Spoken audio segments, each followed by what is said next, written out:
نحمده ونصلي على رسوله الكريم أما بعد فأعوذ بالله من الشيطان الرجيم بسم الله الرحمن الرحيم اقرأ باسم ربك الذي خلق خلق الإنسان من علق اقرأ وربك الأكرم الذي علم بالقلم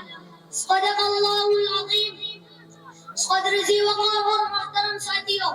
السلام علیکم ورحمۃ اللہ وبرکاتہ۔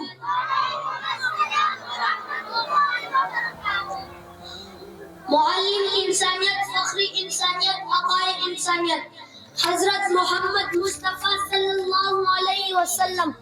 انسانیت کا تزکیہ نفس کرنے کے لیے تشریف لائے تھے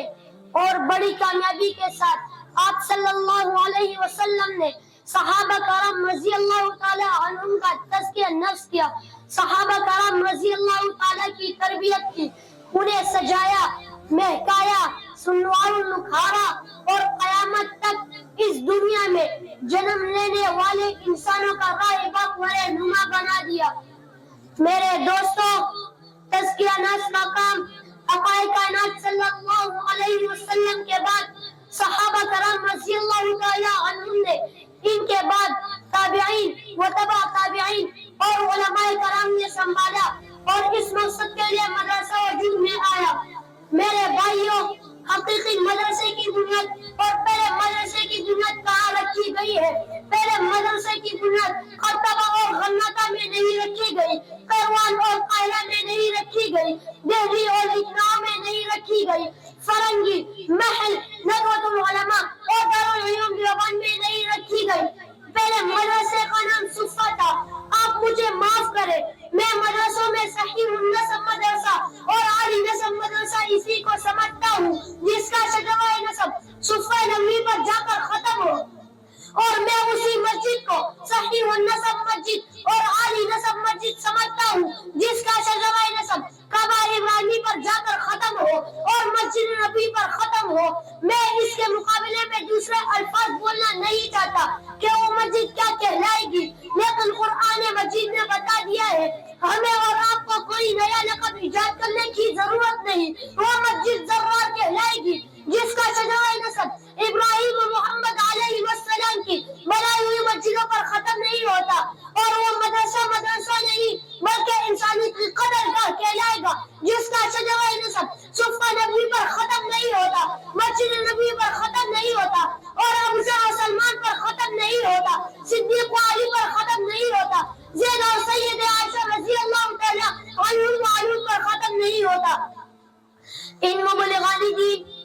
ان ہادیان انسانیت، ان پیشوایان عالم پر ختم نہیں ہوتا، جنہوں نے ہدایت کا پیغام دیا، جنہوں نے قربانی کا پیغام دیا، جنہوں نے خود نقصان اٹھا کر دوسروں کو نفع پہنچانے کا پیغام دیا کہ اپنا زہ مقصود ہے اور اپنا زہ گوارا ہے لیکن دوسروں کا زہ گوارا نہیں، جنہوں نے یہ پیغام دیا کہ اپنے گھر میں اندھیرا رکھ کر دوسروں کے گھروں میں روشنی کا انتظام کرو، اپنے پیٹ پر پتھر باندھ کر، اس لیے کہ ان کا سلسلہ انہی پر ختم ہوتا ہے، جنہوں نے غزوہ خندق میں پیٹ پر باندھا پتھر باندھے تھے، دوسروں کے بچوں کا پیٹ باندھے اور ان کو کھلانے کا انتظام کرو، جنہوں نے یہ پیغام دیا کہ مدرسے کا کام ملازمت دلانا نہیں ہے، مدرسے کا کام آسامی بانٹنا نہیں ہے، مدرسے کا کام ایسا پڑھا لکھا انسان بنانا ہے جو اپنی چند زبانی سے لوگوں کو مسحور کر لینا نہیں ہے، مدرسے کا کام قرآن سنانا ہے، جبکہ دنیا میں ہر حقیقت کا انکار کیا جا رہا ہو کہ سوائے طاقت میں کوئی حقیقت ہے ہی نہیں،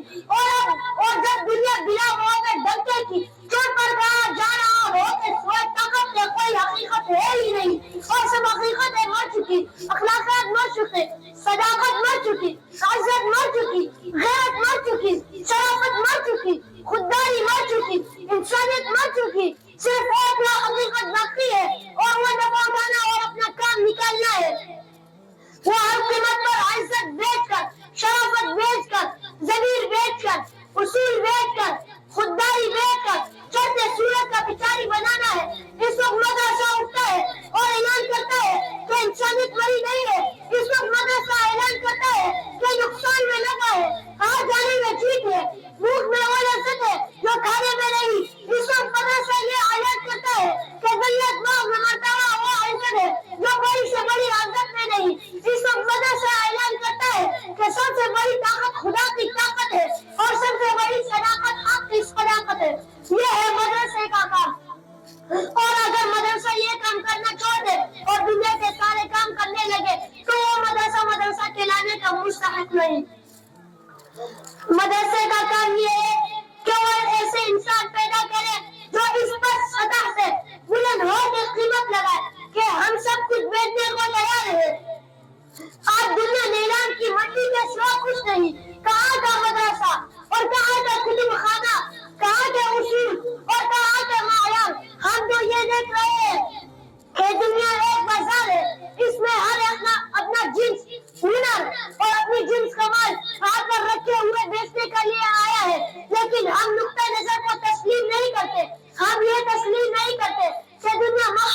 البتہ یہ ہو سکتا ہے کہ کسی کو بیچنے میں کچھ دیر لگ جائے، اس لیے نہیں کہ اس کو اپنا جنس کمال اور اپنا جنس مذہب اور اپنا جنس اخلاق زیادہ عظیم ہے، بلکہ اس لیے کہ اس کے منہ مانگے دام نہیں مل رہے۔